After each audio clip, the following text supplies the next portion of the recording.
Hey, what is up, guys? Tyler here with Secureteam. Thank you for stopping by today. A lot of interesting things to talk about today. So we'll just go through it one by one. The first thing I want to start out with is a new set of photographs that were sent in by a viewer who is actually quite ecstatic over these photographs because he believes, and after reviewing them, I can understand why, that he has captured something that is not a plane, is not, we'll just say, anything that the public knows about. So let's just go quickly through all of these sequential photographs here.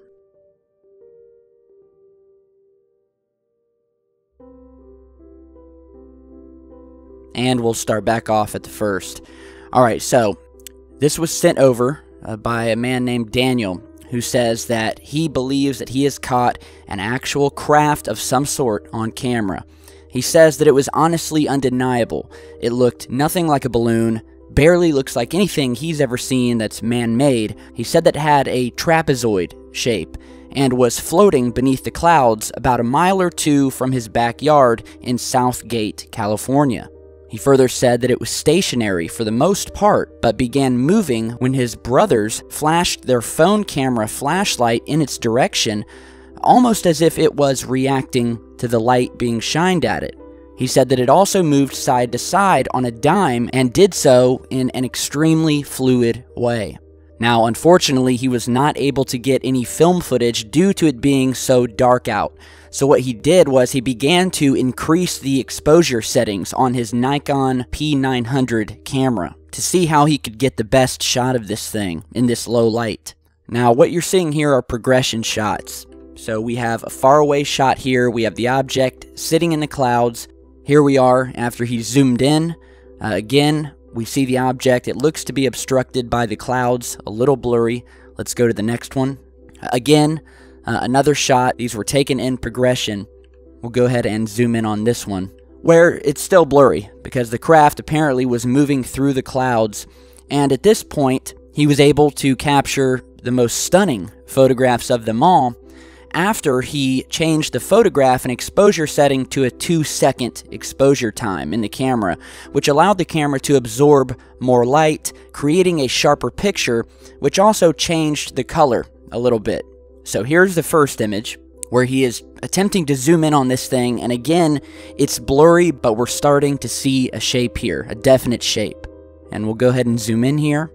Yeah, definitely starting to take a very sharp shape, and you can see the definition of this thing. You can see the way it's put together, we'll say. So let's go to the next one. And this one is probably, I'd have to say, the best out of all of them because we actually have a clear shot, perfectly focused, and as we zoom in here, this is what we have. Now, he said that this thing appeared to him to be sort of a trapezoid-like shape, and he actually sent me a photograph where he traced the lines of this thing just to give us sort of a three-dimensional, almost what you would think of a pyramid shape. Because this thing is so dark, we're not able to see a lot of definition. So you're seeing that image here where he has highlighted using red lines what the actual shape of this thing was to his naked eye. And it becomes very clear that whatever this is, it's not a plane. It does not look like any drone that I've seen. And we'll go to the very last photograph, which is what you're seeing here as the object began moving out of sight. He panned the camera. We see the power lines in the foreground here. The thing began moving away after they flashed the camera light at it. And we'll go ahead and zoom in one more time. And here we are. The thing reacted to the camera flash and immediately started flying in the opposite direction. Almost as if, obviously it knew that it was being watched. And so I guess the big question here is this alien in nature, or is this something being utilized by our government? So unfortunately, we can't make a determination, but we do have these amazing photographs, again, captured in low light.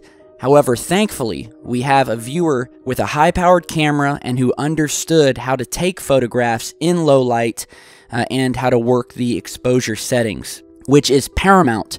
If you see something in the sky and you know that your normal cell phone is just going to give you a black screen if you try to record it or take pics. So, amazing stuff. Big thanks to Daniel for sending this over. anybody located in Southgate, California, seen this thing in the last couple of days, be sure to send me an email. I'd really appreciate it.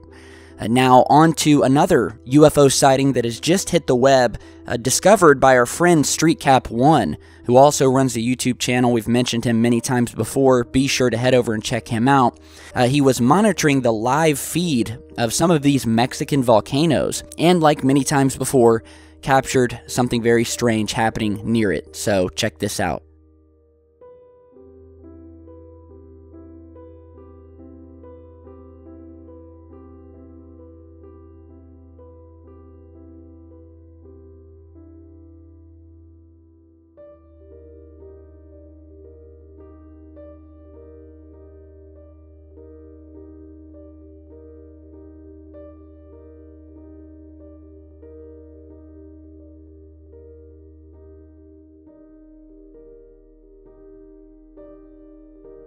Alright, so again, this was recorded off of a well-known website called webcamsdemexico.com, and they give you all of these awesome live feeds to the various volcanoes in the area. And many times before, we have captured UFOs flying near these things, interacting with them, flying down inside of them, and vice versa.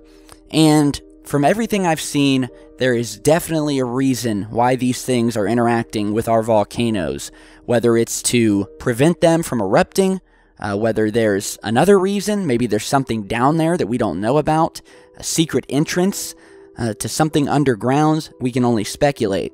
But what we have here is a object that appears over the horizon, heading towards the camera at an amazing speed.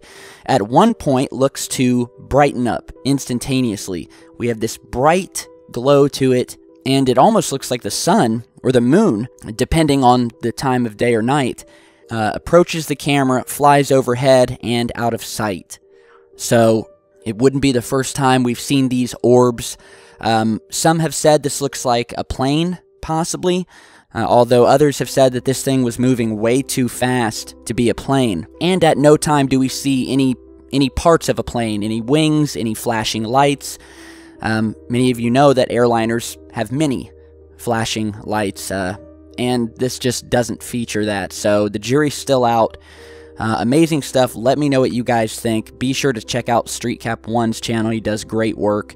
And lastly today, we have some more anomalous findings on one of our favorite topics, and that is our moon. And we're going to feature 3 different things that we found today, or that were featured and sent to us by viewers. Some of these have been captured in satellite images from the lunar orbiter. Others have been found in official Apollo photographs. But all of these you can find on Google Earth. So here we are. We're on Google Earth, the software that you can download. It's free. It's a pretty cool tool. And we'll go ahead and zoom in to this first object. And of course, I'll put the coordinates to this down below. So here we are, just above a set of 2 craters. And if you haven't seen it yet, I want you to notice what looks like a set of tracks coming up and out of the crater edge, and at the end of said tracks, we see what looks like an object. So let's go ahead and zoom in. And this is actually really amazing to me, because it's pretty much plain as day. This is nowhere near any of the Apollo sites where the rover drove around on the surface. This is in a completely untouched area of the moon. And it would be one thing if we just had this set of what looks like tracks here, but it's another when you have tracks that are not only coming up out of the crater rim and curving once reaching the top of the crater, but to then have an object right at the end of these tracks, at which point the tracks stop, just like you would see if any other vehicle was driving on the sand. That's pretty devastating evidence, in my opinion. And we'll give you some close-up shots here, spin this thing around a little bit, but it doesn't get any clearer than this. And as we zoom in on this object here, it would appear to have some 3-dimensional shape to it. And this is certainly not the first time we have seen these anomalous, unknown tracks on the moon, and I'll show you some photographs here in a second of these things. But I want you to look at these tracks coming up from this darkened crater bottom, and I want you to notice here how they perfectly correlate with the shape of the crater edge here and the natural terrain. And it's just as if you were actually to watch a vehicle coming up a hill out of a crater. We have this straight line, and we have this curve up here at the top, which signifies that the vehicle has reached the top of the hill and is now on the flat surface. So it perfectly matches. And it would seem that the lunar orbiter, which is what snapped this picture, just happened to capture one of these unknown lunar vehicles making its way out of a crater. And this also connects to the fact that we have found craters on the moon that are bottomless. And NASA even admits to this. There are craters on the moon that do not have bottoms. They have openings that lead underground. And conveniently, we have captured objects coming out of these craters many times in the past. We recently featured video footage showing an object flying down towards one of these craters during the Apollo moon mission. And so, if you can offer me an alternative explanation, I'm all ears. But this is an amazing finding sent in by a viewer, so big thanks for that. So now we're going to zoom back out and we're going to go over to the Apollo 15 landing site. And if you've ever used Google Earth before, not only are you able to visit the site, but it also offers high-resolution photographs snapped by the astronauts at the various locations during their EVAs. And so we're going to go and click on a specific picture entitled "The Rover and the View of Elbow Crater." So this is when they drove the rover and they snapped a shot of Elbow Crater. So we'll go ahead and zoom in here. And so there's a couple of things captured in the darkness of space here above the moon. It's no secret that the astronauts were being watched while they were on the moon. And yet again, we have more evidence of this. So we'll just go around here and I'll point out to you some of the things that we have found here. Here is the first one, where we have a faint view of a couple of objects sitting in the darkness here. Can't really make them out, but we can make them out just enough. And you're seeing a zoomed in shot here. So let's zoom back out. And what was really interesting to me was a set of 3 lights stacked on top of each other in a perfect formation, hovering in the sky as you're seeing here. So let's go ahead and zoom in on these things. And if you're possibly thinking that this is just Orion's belt, it's not. This was taken in a different location than Orion's belt. Furthermore, the cameras on the moon could not capture the stars. Many people ask, well, why can't you see stars in Apollo photographs? That must mean the moon landings were fake. Incorrect. The reason you cannot see stars on the moon is that the moon's surface is 1,000 times brighter when the sun is shining on it. And because of this, the camera's exposure settings had to be set to compensate. And because of that, the camera was not sensitive enough to pick up the faintly lit stars in the background. It's photography 101. Alright, so there's nothing sinister going on here. So whatever these objects are, they had to be much closer to the camera and to the surface for them to be reflective enough to be picked up on the camera. And to prove to you once more that there are more of these light formations sitting above them while they walked on the moon, we'll go ahead and move over to another area just down a ways, where again I'll show you some more. Well, here is another object that we see on the way, where again, sitting above the moon in the background, being faintly picked up by the camera. And we'll go over to this hill here, where once again we see another set of lights sitting on top of one another. This time we only have 2. So there were a lot of these things above the moon, a lot of strange things, and we've featured this throughout the years on this channel. Craft of all different makes, sizes, shapes that have been captured in space, above the moon, above Mars, you name it. And this is just another example, but notice how both of these sets of formations are sitting in vertical positions, whether it be the one with the 3 or what we're seeing here with these 2 orbs. So it's very, very strange. Check it out, Apollo 15. And before we end today's video, I forgot to mention I was going to show you guys some other lunar photographs that also feature these strange tracks on the moon that do not belong to us, which goes back to our first finding that we showed you guys of the object coming up out of the crater. So here are some photographs. This is a famous one, which has been said to have been some sort of mining vehicle, snapped on the moon by the lunar orbiter. Here is the zoomed out shot, but you can clearly still see the tracks. Let's Let's go ahead and zoom back in here. And again, a lot of the times you will see these things moving uphill, which is obviously something that simple rocks don't do. Try to give you the best shot of this structure here that's casting quite a long shadow behind it. So whatever it is, it's large. And you'll also notice to the right here, we have another set of tracks, moving in a straight line before curving off to the right here.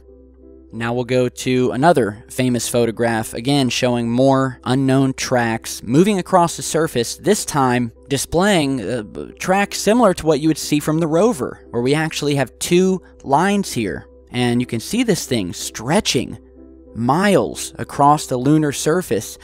Here's a quick picture of one of the Apollo landing sites, and I just want you to compare these. These are the tracks that were made by the rover, and you can see there are two distinct lines from the four wheels on the rover. So remember that, and let's go back to this photograph, and again, we see the same two distinct lines stretching across an untouched part of the moon that we have never, well, publicly have never landed at, but obviously someone or something has been there. We'll go to another shot here, where again we see another set of tracks, even clearer than the last image, and it's clearly two separate tracks from the same vehicle. So again, it's one of those situations that we have here where it's just obvious. Name me a rock or a boulder that leaves a set of tracks that move in a straight line miles across the lunar surface that exhibit the same exact type of tire tracks that you would find from the rover or from any vehicle on Earth moving through the sand. And, you know, I'm all ears. Lastly, I'll show you a Mars photograph, where again we see a couple more sets of these strange tracks moving in a straight line, also exhibiting characteristics of a two-wheel or four-wheel vehicle. And again, an area of Mars untouched by the rover. So I think we have featured some pretty undeniable things in today's video, particularly with these lunar photographs. And I just want to, again, give a big thanks to everybody who has continued to scour the thousands of lunar photographs, the orbiter photos, and I ask that you keep sending them in, and I think we're going to discover some pretty amazing things over 2017. So thank you guys for stopping by today. Let me know what you think about the object in Mexico. If you've seen what was captured over Southgate, California, of course send me an email, and as always, be sure to subscribe and stay tuned, and I'll see you guys back here in just a bit.